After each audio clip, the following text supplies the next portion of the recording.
Move, beach.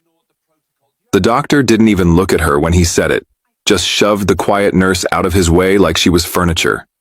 Emma stumbled into the wall, light blue scrubs wrinkling, eyes still down. Everyone saw it. No one stopped it. Then the trauma doors burst open, and a wounded Navy SEAL came in bleeding, still conscious, still dangerous. The doctor snapped, "Get this dumb nurse out of here." The SEAL's head lifted. His eyes locked on Emma, and in a voice so low it made the whole ER freeze, he whispered, "Don't touch her." The doctor laughed. The SEAL didn't. "You don't know who she is." And Emma's calm face finally changed. Before we begin, drop a comment telling me where you're watching from and hit subscribe. The shift started like every other. Fluorescent lights. Coffee that tasted like burnt plastic. The steady, impatient rhythm of monitors and rolling gurneys. Emma moved through it quietly, like she always did. Blonde hair tied back, light blue scrubs, sleeves rolled just enough to show forearms that looked too slim for the chaos she handled. She didn't talk much. She didn't argue. She didn't play politics. She just worked. And because she was soft-spoken, people treated her like she was soft. Like she wouldn't bite. Like she'd take whatever they gave her. That was the lie Mercy General had built around her. Even the new residents used her as a shortcut. "Hey, can you do this? Can you run that? Can you cover my mistake?" And Emma would nod, fix it, disappear again. The only person who seemed to enjoy that dynamic was Dr. Carter Vale, the senior attending on trauma that night. He had the kind of confidence that came from never being corrected. Tall, loud, hands always moving like he owned the air. He called nurses sweetheart when cameras were around and idiots when they weren't. And he had a favorite type of target, the quiet ones. It happened at 2:11 a.m. in the main trauma bay. The doors burst open with paramedics shouting over each other, and Emma was the first one there. Not because she was assigned, but because she heard the sound in the hallway, and her body moved before permission existed. A teenage girl had been brought in from a rollover, blood in her hair, pupils uneven. Emma's eyes flicked once, fast, and she grabbed the suction and started clearing the airway while the resident fumbled with a mask. The girl gagged, coughed. A weak breath returned. Emma kept her voice calm, like she was reading a bedtime story instead of pulling someone back from the edge. "Stay with me. You're okay. I've got you." That was when Dr. Vale swept in, glanced at the patient, and immediately decided he didn't like the way Emma was standing. Not the work, just the fact that she was in his lane. He leaned close enough that his breath hit her ear. "Move, batch," he snapped. And then, like it was nothing, he shoved her shoulder hard. Emma stumbled sideways into the counter. A tray rattled. Metal clinked. The whole room saw it. The resident froze. A nurse gasped, but nobody said a word, because it was Dr. Vale, because he was brilliant, because hospitals have a sick way of protecting men who bring money and prestige. Emma didn't yell. She didn't cry. She just steadied herself, set the suction down, and looked back at the patient like nothing had happened. That calm, her refusal to react, made Vale even meaner. "You heard me," he said louder. "Get out of my way before you hurt someone." Emma's jaw tightened once, barely. Then she stepped back, and the room pretended it hadn't just watched a doctor assault a nurse. 10 minutes later, the entire ER changed. Not gradually, instantly. The automatic doors slammed open again, and the paramedics rolled in a man who didn't look like any civilian trauma patient Mercy General was used to. His uniform wasn't hospital-issued. It was green camo, tactical, torn at the shoulder. Dark blood soaked through the fabric and pooled beneath him. His face was pale, but his eyes were awake.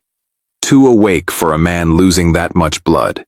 He didn't scan the ceiling. He scanned the exits. He tracked corners. He watched hands. He moved like a predator forced onto a stretcher. The paramedic shouted, "Multiple penetrating wounds, possible internal bleeding." But Dr. Vale was already stepping in, grinning like this was his stage again. "All right, let's go," he barked. "Get me vitals. Start 2 large-bore IVs. Someone call surgery."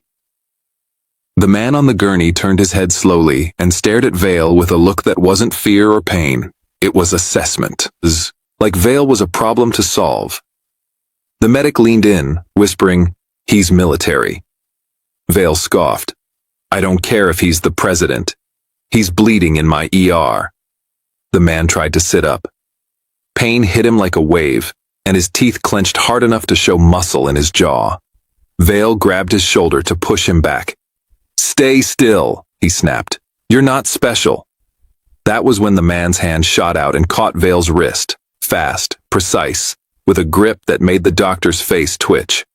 "Don't touch me," the wounded man growled. His voice was low, not loud, but the room went quiet anyway. The paramedics backed off. Even security shifted closer. And then Vale did what men like him always do when their authority gets challenged. He looked for someone weaker to punish. His eyes snapped to Emma. Emma had stepped in automatically, gloves already on, IV kit ready. Not because she wanted to, because she couldn't watch someone bleed out while egos played games. She approached the gurney calmly, eyes on the wound, not the man. Vale stepped between them like a wall. "Get this dumb nurse out of here," he said. "She's already in the way." Emma didn't respond. She reached for the IV anyway. Vale slapped her hand away, hard. The sound echoed. The resident flinched. The wounded man's eyes locked onto Emma's face for the first time. And something in him shifted. His breathing changed. Like a man hearing a voice he hadn't heard in years. "No," he said, quieter now. "Not her." Vale laughed, sharp and ugly. "Not her? Who the hell is she to you?" The man ignored him. He stared at Emma like he was trying to confirm she was real. Emma froze for half a second. Just a fraction. Then she masked it. The calm came back. The quiet nurse expression. Like she'd never met him. Like she didn't know him. Like her hands didn't suddenly feel heavier. Vale leaned close to her again, voice dripping with contempt. "You like this, don't you?" he hissed. "Playing hero. Acting like you matter." Emma's eyes flicked up, just once, cold, controlled, not angry, something worse. Vale didn't understand what he'd just touched. He smirked anyway and shoved her back a second time. "Move, bitch," he repeated. The wounded man exploded, not with yelling, with presence. His hand snapped out and grabbed the side rail so hard the metal groaned. He forced himself upright on pure willpower, blood leaking faster now, and his voice came out like a warning shot. "Don't," he said. Vale turned, irritated. "Excuse me?" The man's eyes never left Emma. "Don't touch her," he repeated. "Not again." The room held its breath. Even Dr. Vale felt it. That shift where a patient stops being a patient and becomes something else. Vale tried to laugh it off. "You're delirious," he said. "You're bleeding out. You don't get to make demands." The man swallowed hard, pain flashing across his face, but his voice stayed steady. "I'm not making a demand," he said. "I'm giving you a warning." Emma stepped forward again, softer now, like she was trying to stop the collision before it happened. "Sir," she said gently, "you need to lie back. Let me start an IV." The man's head turned toward her voice. His eyes softened. "Just a little." "Emma," he whispered, and the way he said it, like it wasn't a name, like it was a memory, sent a ripple through the staff. Vale's smile faded. "How do you know her?" he snapped. The man didn't answer. He was breathing faster now, losing ground, but he still had enough strength to do one more thing. His eyes narrowed, and he spoke again, lower, for Emma only. "Death Star," he said. Emma's hands stopped mid-motion. For the first time all night, the quiet nurse mask cracked. Her eyes flicked toward the doors, toward the hallway, toward the corners, like she was suddenly back in a place where corners mattered. Vale didn't notice that detail, but the wounded man did. The resident did. The charge nurse did. Because that wasn't a nickname. That wasn't flirting. That wasn't something you said to a nurse you'd met on a shift. That was a call sign. The kind you only say when you've bled beside someone. Vale stared at Emma like she'd betrayed him. "What the hell is he talking about?" he demanded. Emma swallowed once, hard. She forced her hands to move again, reaching for the IV. "It's nothing," she said quietly. But the wounded SEAL shook his head. "It's not nothing," he rasped. "She saved my life. She saved my whole team." Vale scoffed. "She's a nurse." The SEAL's eyes turned toward him, and the air in the room sharpened. "No," he said. "She's not."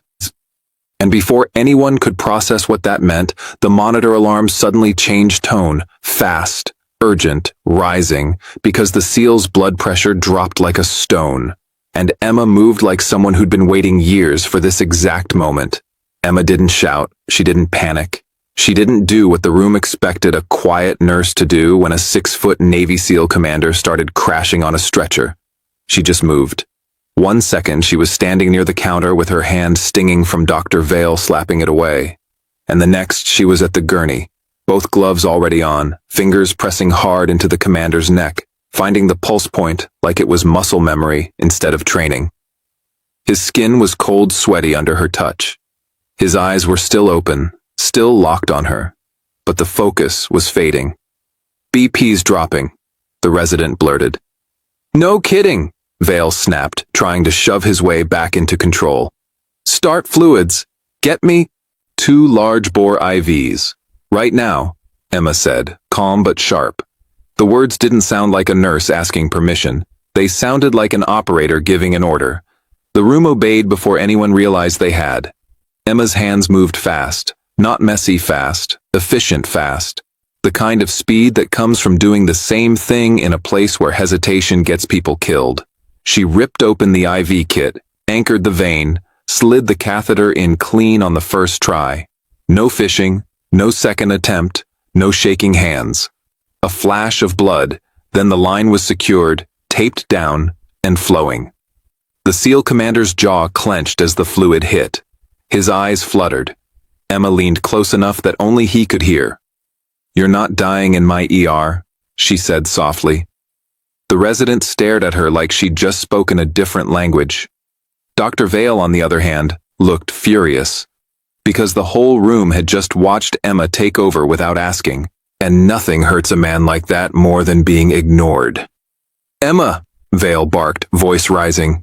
"Get the hell out of the way. You're a nurse. You do not run trauma in my bay." Emma didn't even look at him. She looked at the commander's abdomen. The field dressing was wrong. Not sloppy. Wrong.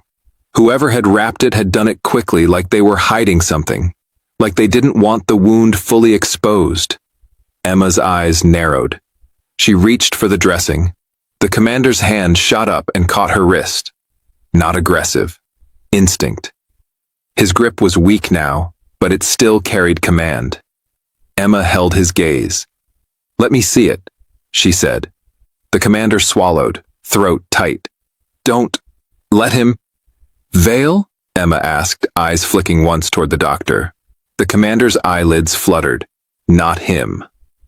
That was when Emma understood. This wasn't just an injury. This was a situation. Emma leaned in again, voice low. "Okay, then you listen to me. You're going to stay awake.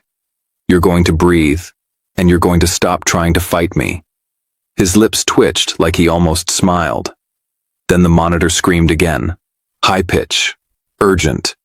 The line of his heart rhythm stuttered. The resident's voice cracked. "He's going into VTAC." Vale's face tightened, adrenaline finally forcing him to act. "Clear. Charge to—" "Not yet," Emma cut in. Vale spun on her like she'd slapped him. "What did you just say?" Emma didn't flinch. "Not yet. He's bleeding internally. Shocking him won't fix the problem. It'll make it worse." The resident blinked. "How do you—" Emma's eyes stayed on the commander's chest rise. Shallow. Too fast. Because his body's compensating, she said. He's running on adrenaline and stubbornness. That ends in about 30 seconds. Vale scoffed. You're guessing. Emma finally looked at him. And for the first time, the room saw something behind her calm. Not fear, not softness. A cold, quiet certainty that made even Vale's mouth pause mid-insult. I'm not guessing, she said. I'm reading him. Then she reached down and tore the dressing open. The wound wasn't what the ER thought it was. It wasn't a clean stab. It was a jagged puncture with bruising around the edges, like something had entered at an angle and been pulled out fast. And beneath the skin, the swelling wasn't swelling. It was pressure. Jesus, the resident whispered. Emma's fingers pressed gently along the abdomen, and the commander hissed. Rigid, Emma said. He's got internal bleeding. Vale leaned in, irritated but forced to admit the obvious. He needs surgery. Emma nodded. Yes, but not with you yelling and throwing hands. Vale's eyes narrowed. Excuse me? Emma didn't raise her voice. She didn't need to. You hit me, she said simply. In front of the whole ER. Twice. And now you want me to trust you with his life? The room went silent. Even the monitor seemed quieter for a second. Vale's face turned red. That was unprofessional, the charge nurse said suddenly, voice trembling. Vale snapped toward her. Stay out of it. The wounded commander tried to lift his head again, pain ripping through him. Don't touch her. Vale leaned close to the commander, smiling in that ugly way. Relax, hero, you're bleeding out. You don't get to play protector. The commander's eyes burned, and then he did something that made every person in the room freeze. He spoke clearly, despite the pain, despite the blood loss.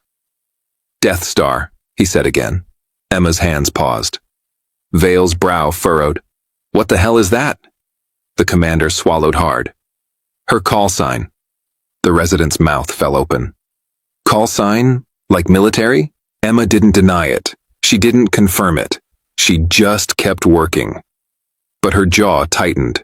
Vale laughed once, sharp and mocking. Oh, give me a break. You're telling me this little nurse is some kind of Navy SEAL too? The commander's eyes flicked to Emma's face. Not a SEAL, he rasped. Vale's smile widened. Then what? The commander's voice dropped lower. A medic. And the only reason my team walked out alive. Emma's throat tightened, because the commander wasn't just saying it for drama. He was saying it because he needed something. He needed her to be who she used to be. Emma kept her hands moving. Get blood ready, she said. The resident blinked. Type and cross? Massive transfusion protocol,